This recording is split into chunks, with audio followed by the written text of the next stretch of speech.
March 10th, 2003. Will you all please rise and join for the Pledge of Allegiance. I pledge allegiance to the flag of the United States of America and to the republic for which it stands, one nation, under God, indivisible, with liberty and justice for all.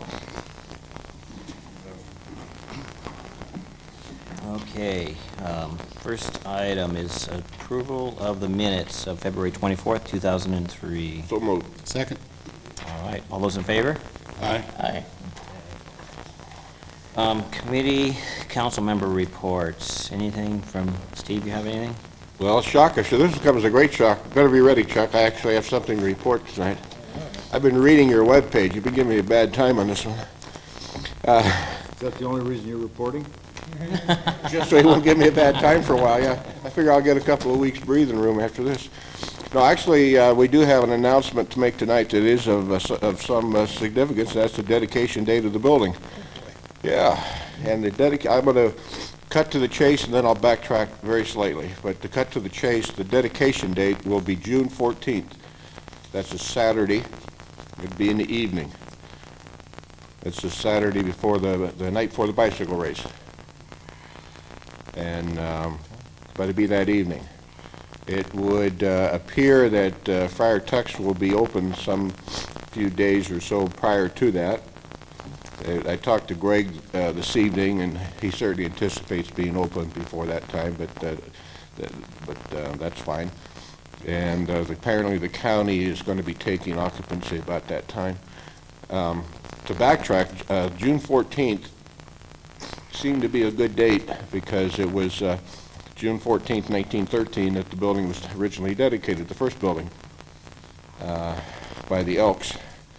They had occupied it earlier, but they wanted to have a party and they wanted good weather, so they decided to wait till June to have a party. I told Greg that this evening, and he said nothing changes in Nevada City. So by doing it in June, we'll have the good weather.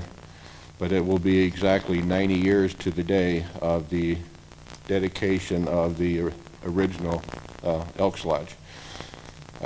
So I will be next meeting, and probably the one after that. We have a committee that's been kind of put together for purposes of throwing a party. That's the whole purpose of a dedication, is to have a party.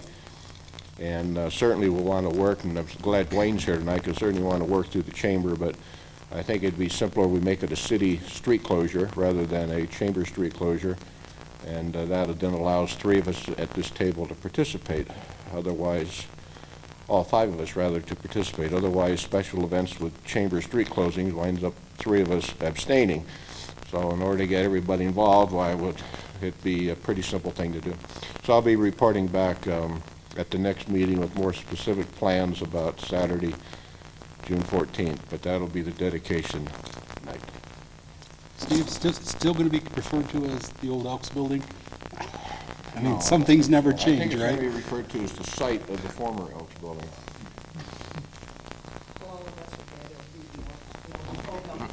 I'm sure of that. All right. Thanks, Steve. That's good to hear. Good news. Finally, now we have something to aim for, and Good. we can start to work toward that evening. Conley, you have anything up on the... Yes, as you can see, the exterior brick is up about 2/3 to 3/4 up on the exterior of both the commercial and the Pine Street sides. All the exterior window frames have been installed, and today they started actually to glaze the windows, put the glass in the windows. And this is very important, because just as soon as they get that glass in, they can start drywall. They have most of the metal studs for all the interior partitions for both the Friar Tuck space, the second floor for the probation department. If you walk through there, it looks like a rat's maze of metal studs. As soon as they get that glazing in, they can start drywalling, and then things are really going to start rushing to completion. So it's going great. Wow. Boy, everything's moving along. Good. Oh, and you may have noticed they had these giant cranes in there this last week. They're installing all the air conditioning units on the roof. And they've seen those big units sticking up in the air. It's a big crane. Big crane. Okay, So it burned on the 20th of March, right? That's correct. So it'll be Burned on the 20th of March, and it'll be about dedicated. a year, a month, and about 2-3 weeks. Yeah, and what's even more eerie about this is that the Elks purchased that property in 1913, or 1912 rather, in March 22nd of 1912 was when they purchased the two buildings, the hardware store and the shoe store that were there. They had an option in January, and then they acquired it on the 22nd. And they made a decision that night that they would build their lodge building there. And you and I, on the 22nd of March of that last year, stood on the back of the old theater, and you said, "Steve, I know how much you like to restore buildings, but this one's not going to be restored." And that was March 22nd. So it is, it's kind of eerie. Also, June 14th of 1913 was a Saturday night.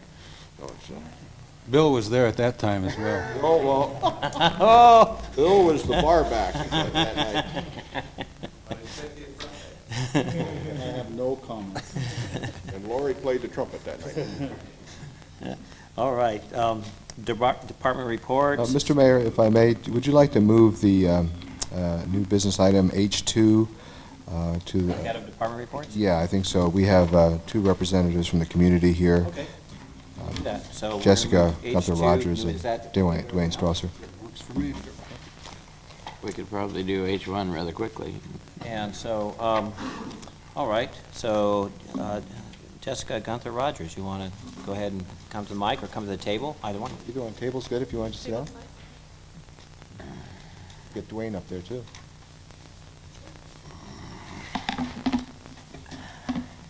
I'm Jessica, and I am...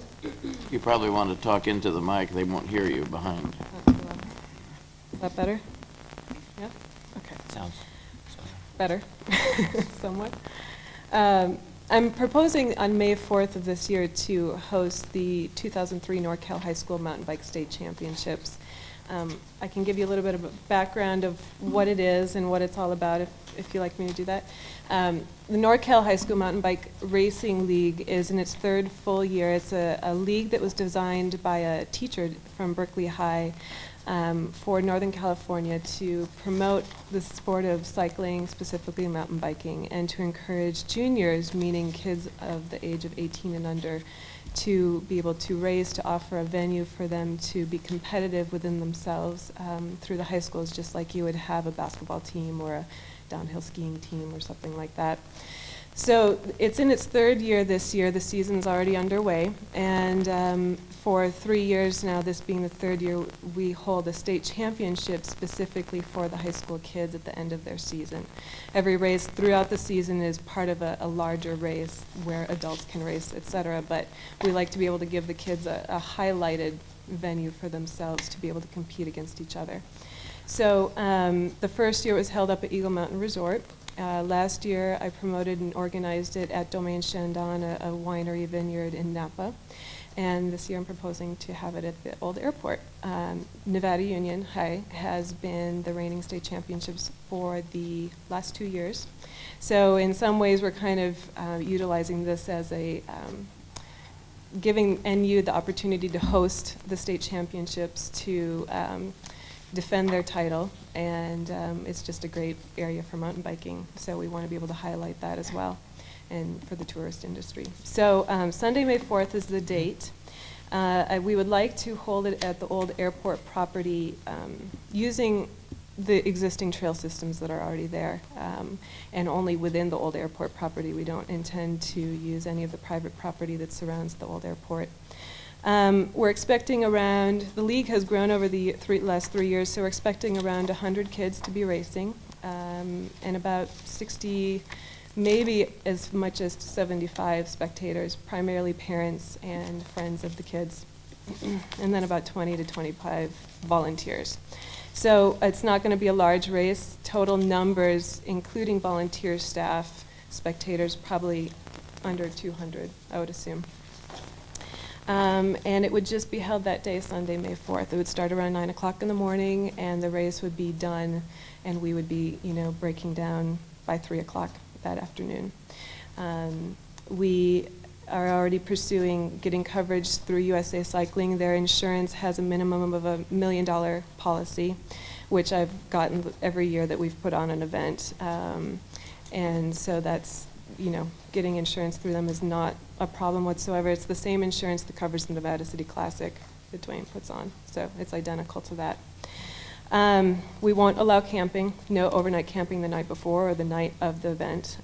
No parking outside the parking lot that the venue will be in, which is the kind of where the BMX track is currently.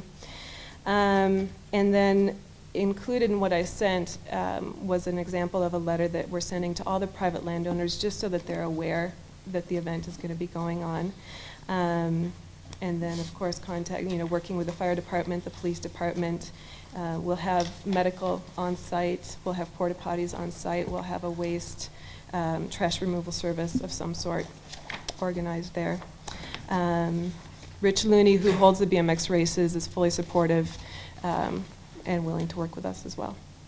So that's my proposal. I've been working with events for at least 5 years. I work with events from anything as small as this, 100 kids, to events the size of Sea Otter Classic, which is 10,000 athletes over a 4-day weekend.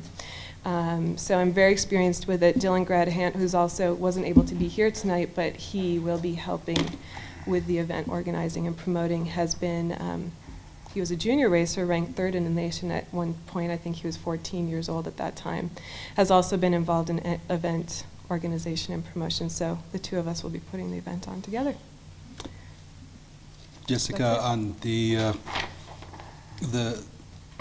course, is this something that is, you said the existing trail, so basically other than marking the trail or marking the course, you're not going to have to run a bulldozer or cut anything or rearrange in order the to make terrain? it safe enough for the kids, there may, if there are weeds that are overgrowing a trail or if there's a downed tree, that might be something we would want to look at. I would certainly be willing to, go out onto the course and walk with the staff or something like that, just to ensure that we're not touching anything that doesn't need to be touched. We will not be making any new trail systems. There won't be any bulldozing or, making of big berms or jumps on the trail or anything like that, because the safety is really important. We just want to make sure that there isn't anything obstructing the trail that's going to affect that. Yeah. You've been able to meet with all the staff yet, or Not you're yet. going to meet with them? Going to be. You're going to meet with Yeah. them?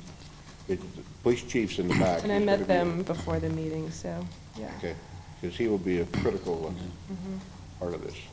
Jessica, you call this the NorCal High School State Championship. Now, when you say state championship, does that encompass the entire state? Northern California. Northern California, Yeah. which roughly, how many schools? There's about 15 schools. 15 schools? Yeah, several from the Bay Area, as far south as Monterey, Nevada Union, schools from Rockland, some from further up north, but not as many. It's more kind of, the I-80 strip where there's a higher population. Those are most of the schools that are involved. And some of the teams, like the NU team, is as large as 15, 18 kids. Some of the teams only consist of 2 or 3 kids, but they're all organized through their schools. Your letter of March the 4th, where you project that the racing event should consist of approximately 75 spectators. I would hope that you get at least that many just Yeah. supporting NU. Yeah. I think you're drastically underestimating the amount of people who would attend this event, because it sounds like a very exciting thing. It is a very exciting thing. And I think you're talking about hundreds, several hundreds Yeah. of people coming here. And Lou, I would hope you would have some way of handling the traffic in and out on the old airport. Have you had a chance to review this, Lou? Yeah, because I think you're talking about hundreds and hundreds of, hopefully hundreds of people Yeah. attending this event. The 75 I'm basing on the last 2 years. granted, it hasn't been in the hometown of the reigning champions. But that's a larger estimate than what we had last year. We had about 50 to 60 spectators at last year's event at Domaine Shandong. And again, primarily parents of the children, of the high school kids who were driving their kids or friends or family, extended family and that sort of thing.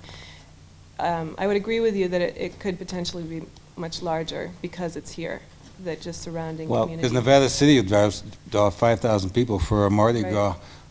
I think Domaine Shandong would have a hard time doing that. So I think you're going to get a Yeah. big Yeah. reaction. Now, on the bike race, you can walk the course. Right. That's not going to be the case here, so it is kind of limited to It is. where, what spectators. It's a mountain bike See. course is much different. It's, the way that we're looking at the course right now is you'll have the central venue where the start-finish will be, and the race will sort of cloverleaf, so it'll kind of go out for a loop and then come through the venue, go out for another loop, come through the venue. So almost all of the concentration of spectators will be at that start-finish point. There's not a lot of opportunity to walk out on the course and watch from different points. So it is much more limited that way than the downtown races. Well, unless mountain biking has changed, and I used to race at my age bracket back in the 80s all over Northern California, and also used to do similar to what you did, where I was one of the main producers for shirts and banners and things for like Mammoth and all the first big mountain bike races and trials races. There are different kind of events than Nevada City Bike Race or any other kind of event. These are things where it takes the real diehards to go to them. Yeah. And unlike this is being a high school race, is even different than a NORBA race, where these are nationally sanctioned mountain bike races, where even at those races you don't get huge crowds except for the very, very popular places like Mammoth or Mammoth something and like Big that. So, Bear, yeah. but I think that she may have maybe 250 at the most, I would think. Yeah. It's just not something that, because the people are out there on the course, they go and you wait, and then oh, here comes someone. You know, I mean, it's just a different kind of beast. It's much more of a grassroots style event, and like David said, it's just not going to have, because it's only high school students racing, it's not adults who are going to be bringing in their families and friends as well. It's going to be much smaller, yeah. And that, we've had the experience, and Dwayne, I think you were involved with Charlie with the Dirt Classic up there. And we held that, 2 years, 3 years? 3 years, we held the Dirt Classic up on that property. So the course is well-defined. The police chief knows what the drill is and what will be expected of you guys. And all the city staff, with the exception of Mark, he'll get brought up to speed in a hurry, but with the exception of the city manager, all of city staff has been through this drill in the past on that property. Would the chair entertain a motion? I had one more question. Sure. I know that there's no actual fee schedule for something like this, but that's something that staff would work out with Jessica? Yeah, I think we would, there's a shortage of events for teenagers in this community. I think it would be good for us to support this event, and it ties in with our bike race, and our famous bike race in town. Oh, right. And I think if we would cover our costs. That's all I was interested in. Exactly, we wouldn't have any additional fees. We'd have, of course, the insurance requirements that we require of any event. Okay, well, with that then, I would move for the council to support the proposal that's before us, subject to staff's review and approval. Second. Any discussion? Any further discussion? No. All those in favor? Aye. Aye. Motion passes. Thank you. Thank you, Jessica. Have fun. Hope Thanks, to see you Dwayne. out there. All right. All right. I hope you get a lot of people. Yeah. Are we going back or going to finish new business? Let's go back to the Wiseman of Waste. Okay. Could we perhaps make also, would it be appropriate to make an announcement regarding old business, in case anybody's here for that? Oh, sure, that would be good. Okay. The appeal for 212 Nevada Street, Tamara and John Weaver, they have, what do you call it? They've withdrawn their appeal Withdrawn as their of today. appeal. So that item is not on the agenda tonight. That was old business, C1. Okay. Let's see, department reports, city engineer, wastewater treatment plant. We want, we want Jim, Bill? You guys pushed me so far back, I forgot what I was gonna say. Oh, I know, memory's short at this age, I know. I'm gonna give you an update of what we're doing as far as the Soaring Water System are concerned. And Jim Schifoni, our consultant that is partially working on the sewer system as well as the water system, is in the audience if we have a question, as well as Jim Wofford. You know, it's Jim night tonight, and Jim's also here, the wastewater treatment plant operator. And I gave you a brief overview in the two memos that are included in your packet. I'm sure you've looked at those. Just to give you a quick overview, you know, like I've said before, this is the new regulations that have to be in compliance by 2007. The preliminary estimates are in the $3 million range. And before Steve Cottrell gets to me, I'll say, you know, I'll ballpark it between 2 and 4 million, okay? We have a 10% design, so we have an idea of where we are. Now, the city manager was able to secure tentatively through through the United States Department of Agriculture, a 50% grant. And also, they would be in a position to also loan money. So if you use a $3 million figure, which I'd like to use, Steve, you'd have to borrow $1.5 million, which is not an easy nut, okay? So that's something that's gonna take some time. Now, when you do these sort of things, you know, you always get the question on, well, you know, is this growth inducing or whatever? The object of this type of work is to bring the current plant as it is running into compliance. This is not an issue of increasing capacity or changing the discharge numbers or anything like that. None of that will change. That's not the issue here. The issue is coming up with a better quality effluent. That's to bring it into compliance with new standards. We have been in compliance. Today, we are in compliance, and we are in compliance. We are well in compliance. Once in a while, we have a little problem, which Jim could speak to, but for the most part, he runs the thing. He runs a pretty tight ship over there, and if we don't, unless we have an enormous gully washer or a big problem, that pretty much stays in place. That will be reflected. What we're going to do will be reflected in the environmental documents, which are being prepared now, that will be brought to you next session for your initial review. At the same time, I want you to know that we have a 10% design, which we've met about today. We will be going to see the state and the USDA. We will be talking to them about our money. We're kind of on a tight timetable because of the compliance that needs to be done and the funding. There's, you know, funding right now, nowadays, you need to grab onto it as much as you can. The other item that is part of this whole picture, but really has a little bit different timetable, is the pH system. And the two gyms have worked on the pH system without getting into great detail, and they feel they have it under control, which will hold us until we do the full compliance work. That is an overview of the sewer plant. Are you saying pH or P8? pH, as in neutral, okay? That's what I thought you were saying, but Yeah, I heard right. Yeah. pH sometimes a little hard to control, Tom, because of the temperature and that sort of stuff. Coming into the plant, the sewage is relatively raw. It doesn't have a chance to age, and that affects our pH.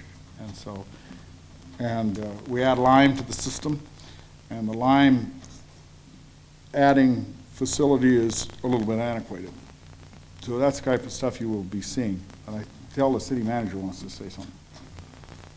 Well, I'd just like to add, before I turn it over to Jim Wolford and Jim Schifoni, that we met with Kennedy Jenks, our consultant, today, and they had some good news in addition to the grant funding, which all these staff members had a hand in acquiring that grant, and it's not finalized yet, but it looks good for a 50% grant. But they indicated that preliminarily that we can work within the existing facilities of the plant so that we won't have to be expanding outside the boundaries. We won't have to be putting in great new construction of equipments. They're working at some process changes that will allow us to use the existing facility as much as possible. And they did, Kennedy Jenks was very complimentary of the work that Jim Wolford has done over the years there in bringing this plant to really performing as well as it is, given the older technology that's there. I would like to suggest that we bring this up regularly, if not every meeting, because of our timeline constraints here in front of council, just to do a report from the city engineer. Is the city manager prepared before God and country to tell us what our potential, our ability to borrow $1.5 million is Nevada City? I'll take that under study. We take it under study, all right. Yeah. I think it's a kind of a critical element to the equation. We're looking at additional grants besides the 50% grant, and that ties into such things as our housing element approval and the state money that might be there. There's a couple of criteria that we're going to have to bring to the council. One is, historically, our rates have been lower than our sister communities. We have a study that shows that. They'll probably want us to get closer to compliance. So that means probably a rate increase. And number two is, all of these funds and this sort of thing is tied to the housing element that, that monster's going to raise its ugly head again. So we've got to get that kind of stuff out from under our feet. So like the city manager says, we've got to talk about these each time and progress the thing along, because you will be in compliance by 2007 unless something changes. They raise the bar. You will be in compliance. All right. I hope there is other money then, because there's no way, I mean, you're the number guy, but I don't know how you could divide the number of citizens, the number of dwelling units in Nevada City into $1.5 million or even $1 million, and tell me what that increase in rate would be. It would be beyond the ability of people to pay. I mean, that's a huge number. It is a large number, but the state and fed agencies recognize that, and they will allow a 40-year payback on these items. 40? 40-year payback. So that will help us, but we want to get as much grant funded as possible. Sure. And perhaps Jim would like to talk about some other things that we're working on. There's some changes in the way we can do the sewer service in the long run that may enable us to get additional grants for funding this. And Maybe additional funds available, but I don't know if we're at a point tonight. yeah, it's premature. Talking about that. We have to investigate it first. Well, I appreciate the range. Well, this just brings up another point that we have all said, yeah, we need something about it, and then not done it, is we need to get, like, the illegal second units. Everybody needs to be paying their share. And I think we're going to have to say, this is what has to be done. I mean, all these requirements from the state are now here, and, we just can't let people off. Everyone's got to be doing their fair share. I agree with you, Tom, and I think this will maybe light a fuse under Right. under this issue of those potential illegal second units that are out there, the 40, 50, whatever's out there. But it's, we just raised our rates within the past year. I believe it was 10% across the board, and to go back to the citizens and say, well, I mean, we knew then, I mean, we talked about it at the table, that the 10% was not nearly enough to meet the increased cost and the anticipated future cost. But to come back to the citizens a year later and whatever that number becomes after all the grants, even if the whole thing was wound up being 80-20 by the time we were done, that's still $600,000 that would have to come out of from the fees being paid, and that's a huge number for 3,000 people. So whatever you can do in the way of grants. We need to look at our fee structure, and the staff is going to begin to do that. Don't forget, we have an increase in population during the daytime that doubles the population of the city, and that needs to be maybe further studied.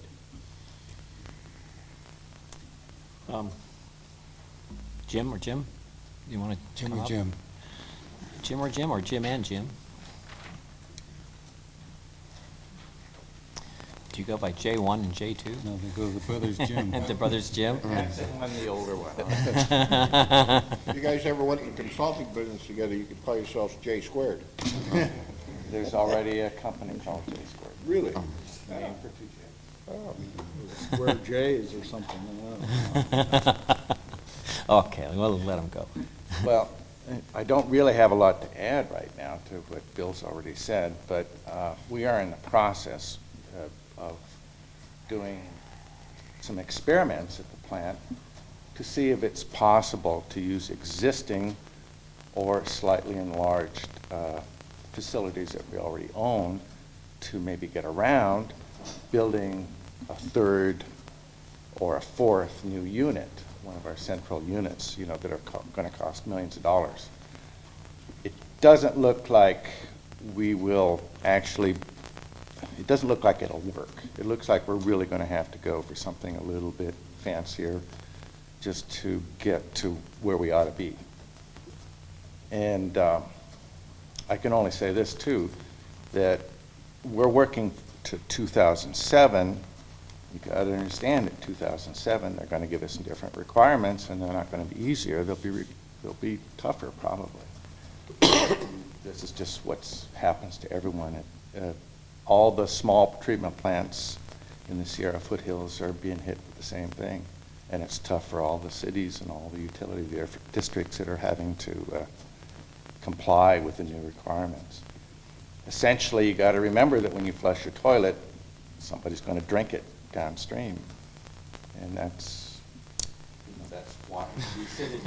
Here's a picture. Could you put it in a different way? Put it in a different way, but you got to understand, you're up on the foothills. Most of the people of California live downstream from you, and the water that comes from the sewer plant goes to water plants. But is there a point of no return of where you can only take it down to so many microns per billionth of whatever, particles and stuff? I mean, is there? We get to a point where the quality of the, you know, I don't think we'd be there with current technology, but potentially you could get to a point where the water going into the creek from the sewer treatment plant could be cleaner than the water coming down the creek.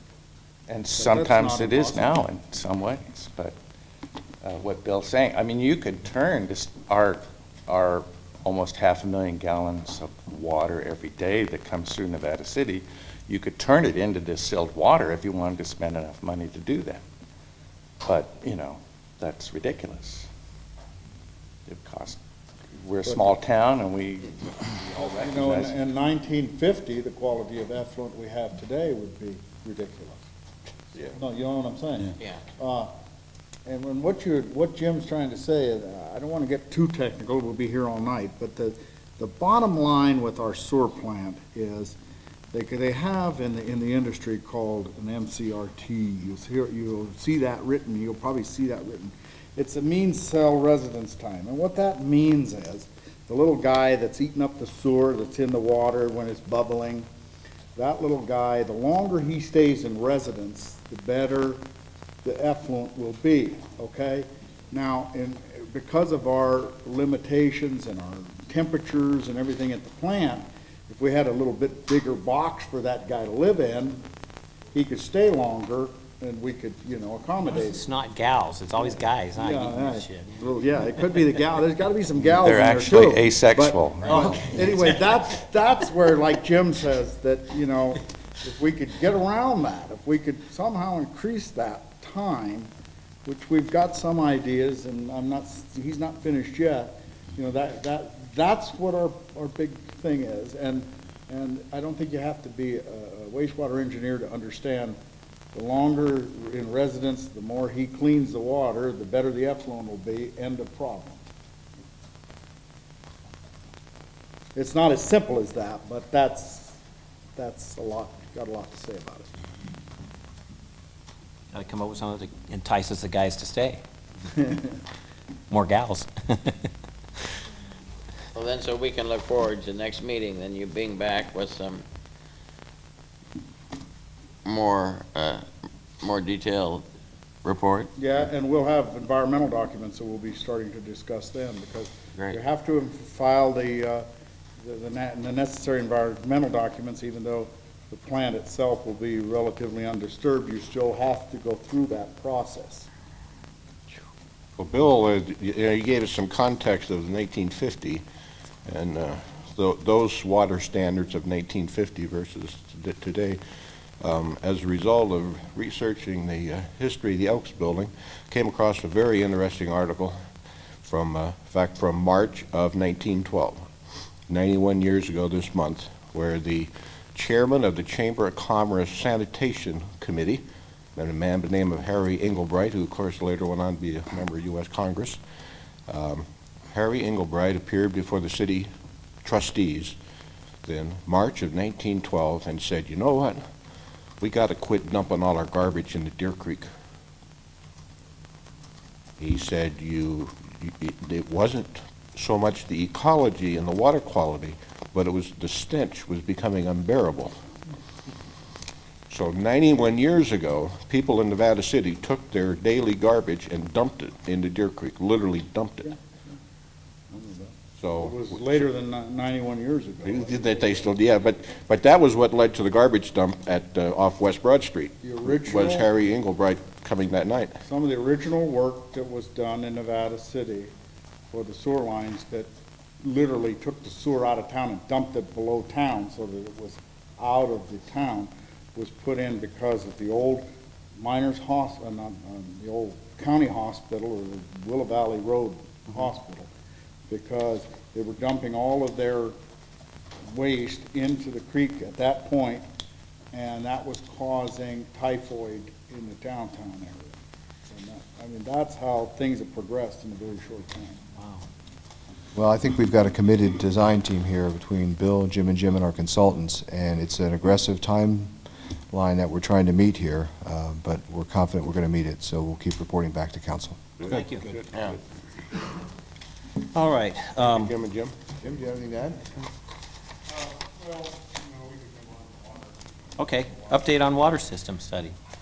Okay, well, the water system is a little bit different. Now, at the same time as this study is going on in the water system, there's some coordination that Jim Schifoni is doing also with the wastewater treatment plant for the LAFCO. Now, we have a new state mandate. Once again, this time it's administered through LAFCO, where you've got to basically determine the condition of your existing utility systems, and that includes, police, fire, water, sewer. It's not only, okay? Well, we happen to be working on the water and sewer. That's triggered a little work that we're doing on the water system. Now, we all know the limits of the water system. I've been through it many times, and I don't need to belabor it tonight, but there's always the ability to make the water flow across town, and the pressure problem. That's not new to anybody on the council or probably anybody in the audience. That needs to be identified for the LAFCO study so that we can be in a position to either in the future upgrade it and or to work to the system to provide a minimum standard. And that's what Jim has been attempting to do. We have never in the past had a so-called water model that has pressures and flows in different parts of the town other than what we've been able to obtain through the fire hydrant system. And that has its limitations.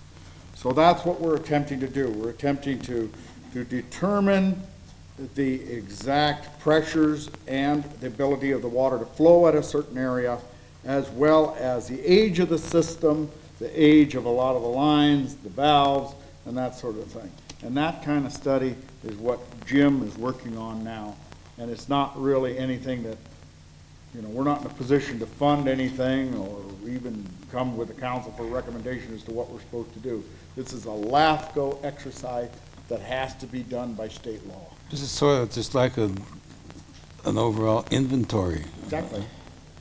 Maybe I can enlighten you just a bit on what LAFCO is looking for is that the new Cortese-Knox-Hirschberg Act made the LAFCO responsible to see that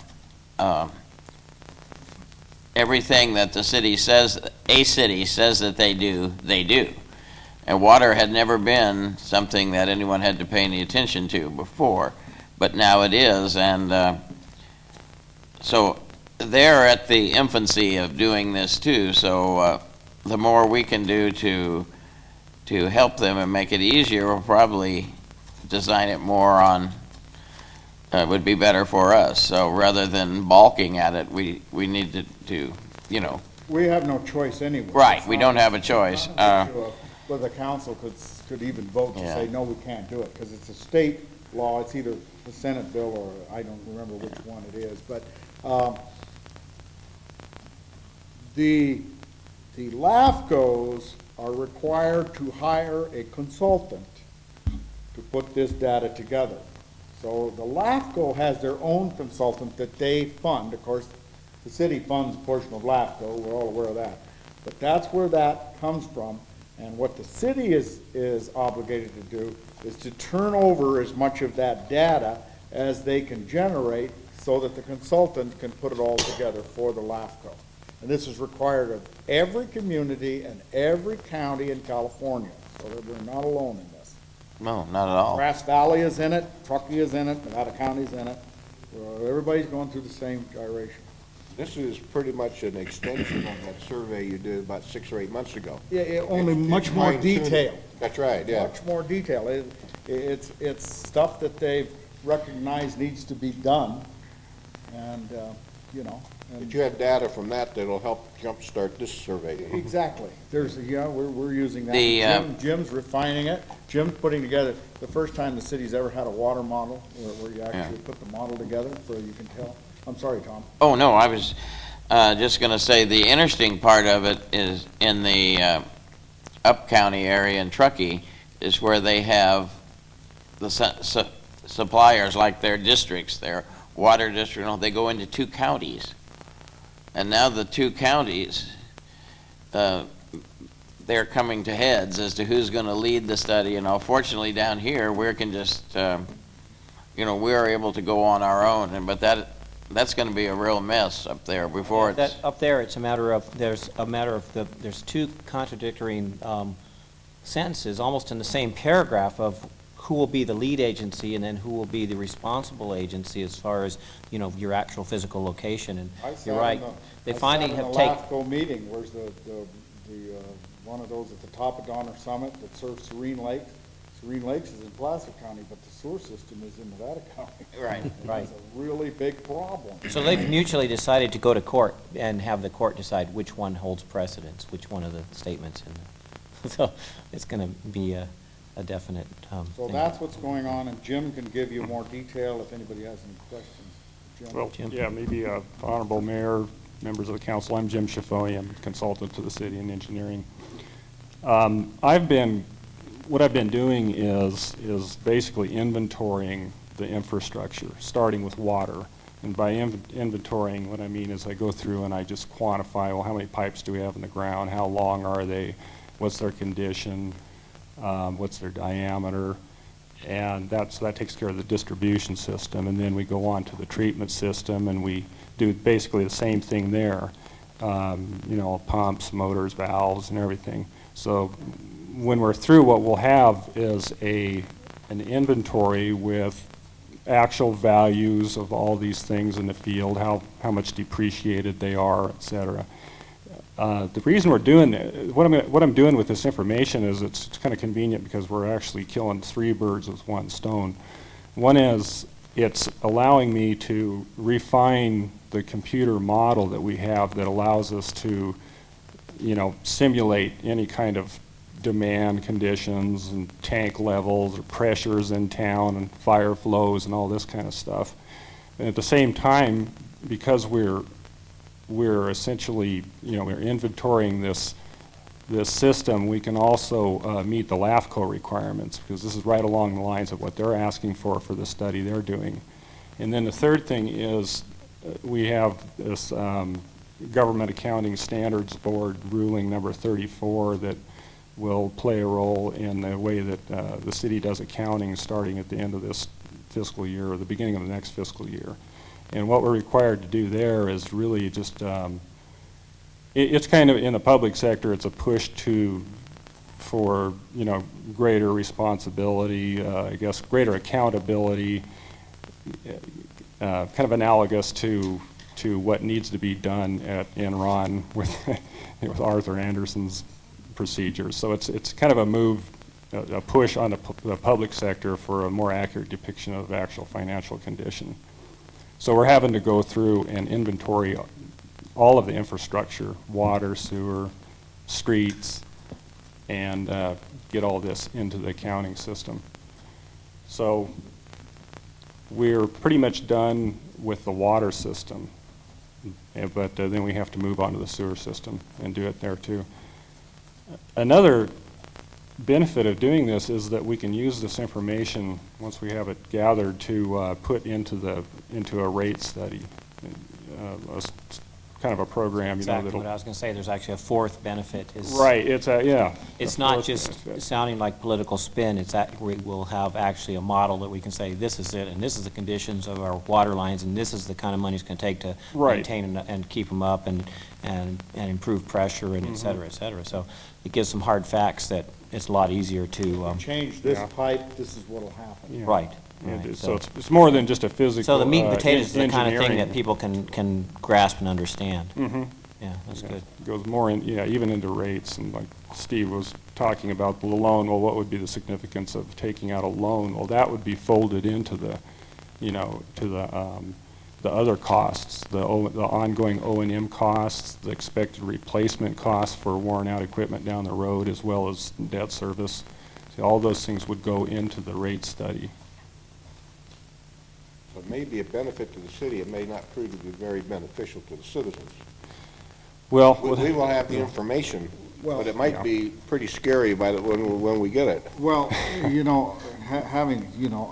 can't deny that point. However, the only thing I would say to the council is you'd be telling yourself the truth. Oh, absolutely, but it might be real scary when we find out. So, sometimes the truth hurts, but it's important that we make decisions based on accurate information from the Exactly. field, and that is a And solid it's total benefit. benefit. It's not like going to Disneyland or something. It's total benefit to the citizens because it gives them a true story of what the health of the place they live in, because they've got an investment in their real estate, in their home ownership, and if the infrastructure collapses, then their investment's worth nothing. So I think it's a great benefit to the citizens of Well, Madison. I mean, we're not there yet, and we're speculating on a lot of things, but it may reach a point where funding this may have to be something other than fees. I don't know what that might be, and it takes some creativity by whatever people are sitting at the table when the time comes, but it may be a number that is simply not practical. Well, And we will have to examine some other way to have. I really have, the state of California is currently in a horrible financial straits, but that will come to pass, and things will change. What this will do, Nevada City's not the only one that's going to find that there are a number of limitations, a number of problems that you're going to have to throw a lot of money at. And what this will ultimately trigger is either some bond issues or some monies that will help to fund these, because Nevada City's not going to be alone in this. No. I mean, it's going to be the same way in Alturas and the same way in Riverside. It doesn't matter. I mean, if you think we're alone, it's going to, there's a lot of problems no matter where you are, and there's not going to be the funds to take care of these things. And I'm not talking about increasing the ability of the plant to serve another subdivision or annexing Grass Valley. I'm talking about being able to serve the current citizens with proper flow and pressure. No, I think that ultimately it's going to be very important for the citizens to understand what it's going to cost them to stay a town of 3,000. And so those numbers will be very important, because that will give the citizens an opportunity to decide if they want to stay a town of 3,000. Because it gets more and more expensive. That's right. One thing we're looking at, Councilman Contrell, is the possibility of maybe working some kind of what we call reclaimed water aspect into this wastewater treatment plant upgrade, which means you just try to reuse some of the water, the effluent water, and some other purpose other, of course it wouldn't go into any kind of health-related use, but what that would do is it could possibly make us eligible for other grants that could match with that 50% grant, so that maybe now, we'd be getting up into 60%, 70%, 80%, and have to borrow a smaller increment. So that's one avenue we're looking at. I'd just like to say personally, I'm very glad that you guys are doing what you're doing to look at this type of thing, and deserve a pat on the back. Let's keep on with it, because I think it's very good. Thank you. I agree. My only concerns are that it's going to be, down the road, this is going to be an even more expensive town in which to live. But to have a realistic number makes sense, and Well, I don't think there's any way around it, Steve. I mean, Well, they sound like big numbers, but, when you consider that $600,000, if that is what it turned out to be, isn't much more than one of these large houses you see around here, and it is spread out over 3,000 people over 40 years, so it gets much smaller than you would think of an incremental So the increase. city doesn't have one of these large houses to sell. that's true. Regulations will continue to That's right. increase the cost. Absolutely. No matter where you live in California. I'm telling you that right now. It's not going to be unique to Nevada City. The All these more le- population you have, the better you can distribute it, but the higher your requirements may be too. Yeah, it's catch-22. That's right, the legislature and so forth will keep handing down these additional mandates without handing down funds to cover them. Just a never-ending circle. All right, are we ready to move on to Please. the city manager? Thank you. Jim and Jim? Thanks. Jimmy and James. Handsome one, the old one. And in City keeping... manager, update on housing element. Is that what you're ready to? Yes, I'm ready for that, Mr. Mayor. I am passing out here a actual... Don't pass sched- out on us. I'm passing out here.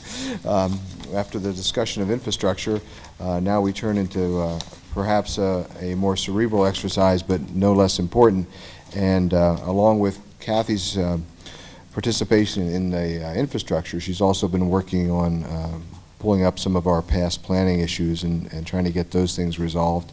And we are now making great progress on the planning front, I think. And to this organization plan, in front of you, you see the proposed schedule, or actually the schedule we're underway. It is, again, a tight timeline. December 31st is the state mandated date to have compliant housing element. And we have gotten a long way. The work of the General Plan Committee has been integrated with our documents, our past documents, and we had actually submitted a housing element to the state, received their comments back, and they had postponed the deadline. So we had a base document to build upon. We've taken the current work and the new census data, which you authorized when Connerly and Associates of Sacramento provided the census data breakdown. So we are synthesizing all that together and hope to have it completed in the next few days. The city attorney and myself met with the city planner to go over the paperwork to date, and we expect to bring that to the rest of the staff in the next few days and submit it to the General Plan Committees on March 20th.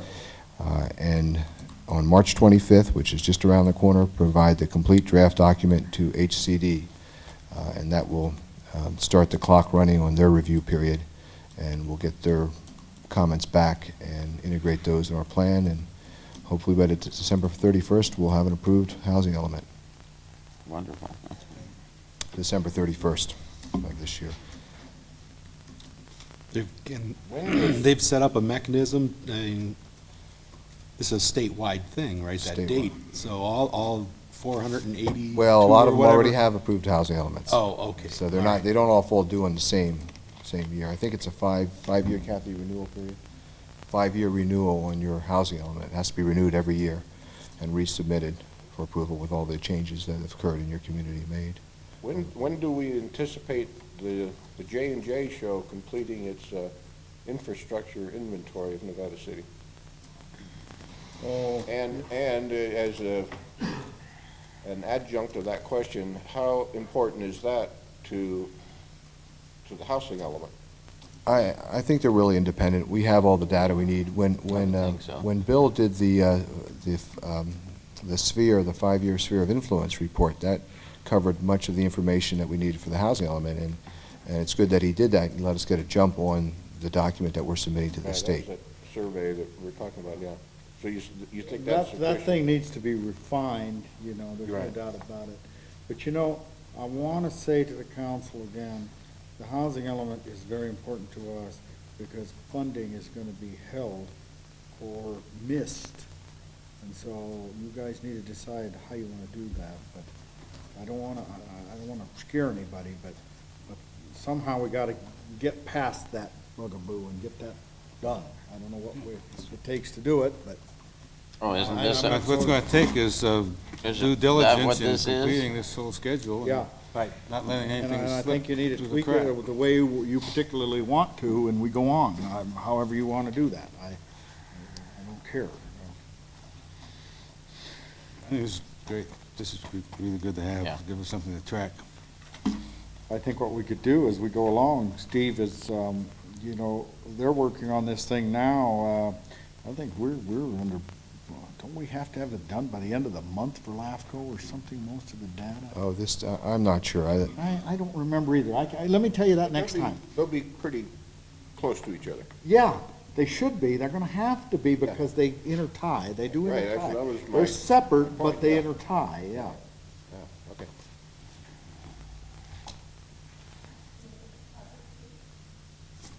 Sure. Yeah. Abby Givens, 11650 Banner Mountain Trail.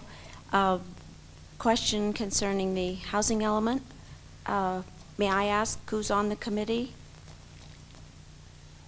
The committee of the general plan update committee is Mayor McKay, Lori Oberholtz, Paul Cogley, city planner, and I've been following it as well. And the housing element committee? That's part of the same committee. Is that a subcommittee? The same committee is doing the work. The same. Yeah. We just combined them into one committee. I mean, they started out 2 committees and they became one committee in the sense that the work they were doing was so similar. The state is not requiring any updates to our general plan. They're Right. requiring updates to the housing element. So that's our focus right now. Right. So we have a And- meeting tomorrow morning at 9 o'clock. And how clear are we as a city as to what is actually required of us each subsequent year, depending on whatever number we pick this year? What is that formula, in other words? May I respond to that? There's been a lot of misinformation and perhaps overexcitement about the response to housing numbers. I have here right from the housing element requirements, the Regional Housing Allocation Needs Plan, which is the numbers that you saw months ago, and everybody says, oh my gosh, how are we going to meet those numbers? Well, those numbers, and this is quoting right from the book, the Regional Housing Allocation Needs Plan goals are not building requirements. They do not force the city to build anything at all. What the state is requiring that you don't have impediments to providing a share of housing commensurate with your population. They say that they are not housing unit quotas that jurisdictions must achieve within the time frame. The allocations are intended to be used by jurisdictions when updating their housing elements as the basis for assuring that adequate sites and zoning are available to accommodate at least the number of units allocated. And I believe with the 5-year sphere alone, which is included in this, we more than make up those numbers. And you don't have to expand your boundaries, you don't have to build any houses. It's a number, it's an As it allocation. exists. As it exists. Jim, do you have something to add on the legal aspects of those numbers?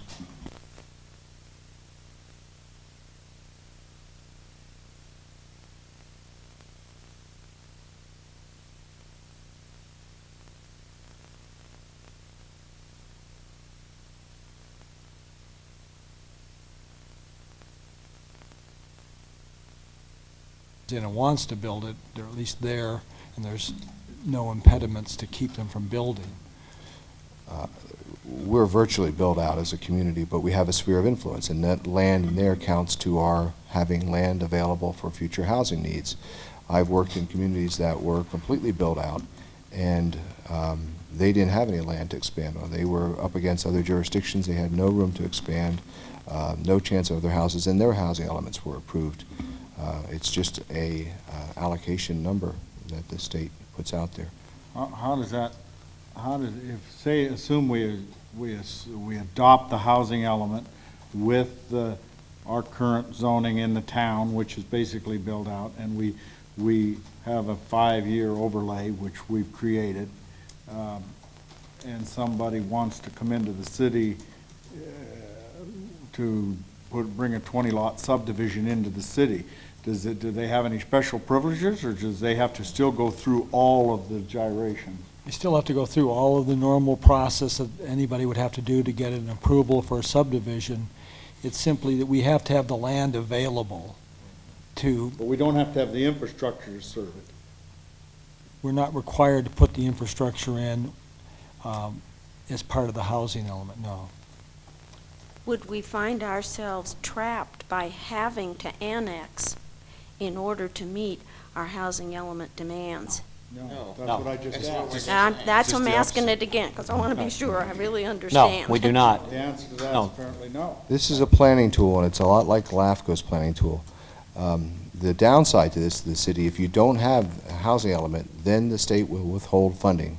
The feds won't, but the state will withholding if they don't have. So it's kind of Housing the element. thing, you just, a hoop you have to jump through and give them a number and show that you're aware of, and you've got the zoning set aside either through your sphere, or within your city limits or whatever, and that if something came along, you could potentially service it. But there's nothing saying you have to. And a large thrust of this is affordable housing, and the city of Nevada City has done a number of good measures in place to increase affordable housing numbers. And I think that will be looked very favorably upon by the state, and those are in our proposed housing element update, those existing ordinance changes that you've enacted. Yes. And will your material be available to the public before you send it in? Yes, in fact, we could get, we get any more copies of these? I'll be glad to give you a copy of this schedule. There's a whole series of There's several public public hearings listed. What we have here is a timeline date itinerary. I don't know if you have it or There's a not. whole series of meetings that have to take place and discussions regarding that. But if I understand it correctly, the housing element has no effect on whether or not you annex or don't annex or process or don't, whatever. Those processes don't change. It's just a state mandated paper that shows that you've got a infrastructure in place, a town in place, and a sphere of influence in place. That's the way I understand it. On this itinerary, there are literally 1, 2, 3, 4, 5 housing element public meetings, starting April 4th all the way through November 10th if necessary. So we can get you a copy of this timeline, and it's going to be something that will be made very public. And obviously, for all. that's prior to your sending it in as a final by the end of December. It's issue. concurrent with the state's review, and their comments will come back to us, and we'll be integrating their comments and the public comments into the document. And you have a meeting tomorrow, David, you said? Yes, That's a No. public meeting. 9 o'clock tomorrow morning here. Thank, here? thank you Here, very yes. much, You're welcome. Councilman. Okay. Police. As I said, Mark, it's Oh. just great to have this. This gives us Yeah, something this is that good. we can Very good. put on the wall. Do we have anything from Lou? You have anything to? You have a monthly statistical report that I turned in, and what I did, because of some concerns and people were wondering what was going on, I added vandalism to the end, and we'll track that at least for this year, so everybody could see how it rises and falls and what areas they're in. I Okay. just thought I'd stick I that see in it. there. I appreciate it. You're welcome. Thank you, sir. Okay. If I might add, it was nice, Chief, to see some of our officers at the red light ball and participating in that thing. I think it was very good for Nevada City to have the chief and 2 or 3 officers, and we had then one in the honor guard, so it was Oh, good. a nice situation to see. Made me proud. All right. Fire, you have anything to add, or? is that- Unless there's any questions, there's 2 more box alarm, false alarm schedules that list that we have in there. One in front of the mine shaft, and today's one was out at the river gas station. So, probably a few more false alarms. And I'd like to, go ahead. Oh, just say false alarms, did you say? Our Okay. box pulls. Yeah. I'd like to point out that we have a Finance Committee meeting this Thursday at 8 o'clock here at City Hall, and the primary topic will be the fire department and staffing options, and we'll be setting a date for the Finance Committee to review the entire city finances in the near future. All right. Hearing from the public. Comments on items not on the agenda are welcome at this time. However, action or discussion by the council may not occur at this time. Comments are limited to 3 minutes. Is there anyone that wants to speak to anything that is not on the agenda tonight? Hearing none, I'll close the hearing from the public. Correspondence, doesn't look like we have any, do we? No? Just what was handed out Okay. tonight. And that looked like, I just handed out the 2 items, one that came in actually in support of the Weavers, but then the letter from them saying they'd like to withdraw their appeal. So those are the only two items of correspondence. okay.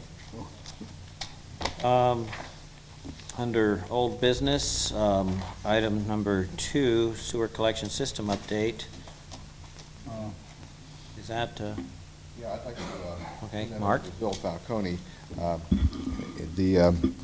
I think if you look at the paid staff at City Hall, there's 3. And you look at Bill Falcone, and he comes in here, helps out as much as he can. Jim Schiffoni helps out, and we have, of course, the police and fire and wastewater and water treatment plants outside, Public Works outside of the City Hall. But all this administrative work that you see are done basically by the 3 people plus the consulting engineers. And I think in looking at your infrastructure, you heard a lot of gloom and doom tonight, but I think you all are benefiting from outstanding, efficient use of minimal resources over the past 30, 40 years. And to that end, I think the town is tackling a tough issue of failed septic tanks. I know Tom has been curious about progress on a few on Brock Road, and we have some out on Holloway and a few sporadically located around town. And Bill's been picking up these and one by one, and Kathy's worked out reimbursement agreements and easement agreements, and each of these little projects take a lot of time. But I'd like to point to that memo, and if Bill has anything to add to show that progress is being made on this septic tank failure issue we have in town. And with the hopes of not too distant future, we will be able to set a date certain when all septic tanks will have to be on city sewer, and we won't have this failing problem. There's actually, and council, some of you people, I know Steve has sat in these in years past. I know there's actually a state law that if you're in an incorporated city where sewer is available, you have to hook up. Now, it's kind of got a little gray area because it says if you're within 100 feet. Well, in most cases, these are not within 100 feet, but there's also another clause that says, well, if you're not within 100 feet, it's up to the city to, get you within 100 feet. So this kind of stuff just doesn't go away. I'm not trying to be doom and gloom, but, and you all can remember, or some of you can remember, back in '91, we passed a resolution that everybody hooked to the city sewer. It started with down there off of that same problem, down there off of Old Downeyville Highway, of which is, by the way, now all hooked up. And there are some other areas in town. And I just thought it would be a good idea if the council has that little memo. Do you have this? Give you just a quick overview. There's still 3 houses at the end of Brock Road. We're currently in negotiation trying to get that out of our hair. I believe that will work. I think it will do. 2 of them want on bad. Yeah. And one and they're has never talking had to it. the third one. Yeah, so right, so. I think it'll be doable. Neighborly pressure there. Yeah, right. And I'm talking to the third one also. So it's one of those things that, like Nevada City, will eventually solve. There's a few others, you know, that are even over and above these, which, you know, happens to be at the end of Grove Street and different places. There's still people that are in the city that are not hooked to the sewer, or right adjacent to the city or whatever. And so that everybody understands what I'm talking about. There, on Holloway and Boast Avenue is probably the worst area we have in Nevada City for septic system. It's not a secret. It's an inundated wetlands area, and we have kind of a. It doesn't percolate well. Yeah, it doesn't percolate at all, you know. But I've been, you know, Caltrans also has a washdown system, and they have been actually fined by another state agency for dumping water into that ravine that actually flows down through the Northern Queen and out to Gold Run Creek. So as a result of Caltrans, and initially we had the hotel was going to hook up, and the hotel is obviously in a holding pattern, but regardless of that, we still need to do corrections to the system. We visited with everybody out there, and we have some pretty chronic situations. That's the Caltrans, that's the Mini Mart gas station, and also the Lovett Center. I've probably reported to you this before. We're in the process of working thing where Caltrans will actually put up the money to do it. I've been asked in the past as to, you know, will these type of things be growth inducive? And my answer to this particular case is Caltrans would be the ultimate end serving of that area. Anything beyond that, whether it be the Prospector Nursery or anything beyond that, if that is to be considered in the future, there is already a line that comes up through the Gold Flat Industrial Park all the way to Gold Flat Road, and it would be prudent to serve that through that Gold Flat Road gravity, because you'd have to pump up to the Caltrans to get through. You'd have to pump up through the Caltrans lot, and I don't think that's at all feasible. So that would be the end of the line and the last servers. Also, we're working on Martin Street. There's still that section in back there which came to the council. We have that on Lower Railroad Avenue as an American Hill Road. Mine Rock Court is up on Searles Avenue. That's another one that I thought we got almost all of those, don't we, Kathy? I think we got 2 left. We have 3 left on Searles, but we have every single one on Mine Rock other than the one on the corner. Okay. Pusateri So, that you know, connected. we're working out of it, and I don't think that I asked for any panic. I just wanted to give you a complete sewer system and everything else. Well, when we did the Gold Flat annexation, wasn't there a requirement for those existing properties to hook up? No. When and if, you had to come in with extend the system to get to them, right? Yeah. But And that thing's just getting off the ground. We were able to obtain all the right-of-ways now. And like I say, part of the driving thing that drove us a little bit was that the hotel, and it kind of went kaput, or wherever it is now, they're waiting. And so we kind of put it on the back burner, and then we had to do some negotiations with some of the owners that wanted us to move some stuff around. So we had to do quite a bit of fiddling around. So it just takes time, that's all. Well, staff will bring back to you these individual lines as construction plans Yeah. get finalized. We're going to get into design now. Well, on the night when we did the final annexation of that Gold Flat area, and they asked for anyone opposed to stand up, and this one lady got up and she said her only worry was that we would make her hook to the sewer. And, you know, we told her that wasn't in the plans at that point. You remember who that was? Yes, I know very yeah, I well know. who that is. I know exactly. And we're not making her hook to the sewer now, Okay. okay? So I've already visited with her. Yeah, I think if we went back and That- reviewed that's the transcript, we would find that we told her, That's a non-issue. that's here, right, it's a non-issue. Okay? Yeah, It's a non-issue. I didn't mean to bring it Yeah, up. she was very adamant. All of the places that are noted on this memo are able to connect to our sewer system with gravity, correct? I mean, they're all, No, Brock Road would No, be, and that's part of it, that's part of the reason they're not on. A lot of them, the Holloway happens to be gravity, but then that was recently annexed. But some of this other stuff, like Washington Road, like Kathy said, Brock Road or Mark, they're all pumps. but these will not be city pumps. These will be individual pumps They'll be by individual by the property owner, maintained by the property owner, and We have a eventually. number of them in town, they're the individual ones. Did you say that those 2 units down in Old Downeyville are now hooked up, Yes, both of them? yes, 105 and 107? yep. Could I just make one comment? About 10 days ago. I'm not going to argue with our city engineer, but I think he might have said something incorrect where he said that resolution, the resolution that was passed in 91 had to do with the old Downeyville Highway. I thought it did. I think the genesis of it was a house that was allowed to be built on Reward Street that the county, Yeah, they stand corrected.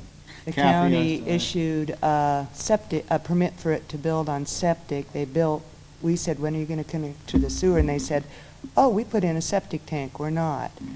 And we told the county, don't you issue another permit.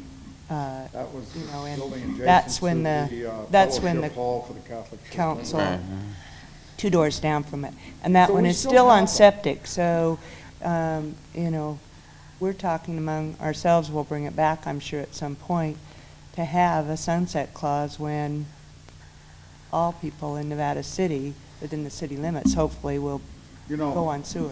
one of these days, along with everything else, the state's gonna come down, if we don't, the state's gonna mandate that everybody in Nevada City will be hooked to the city sewer.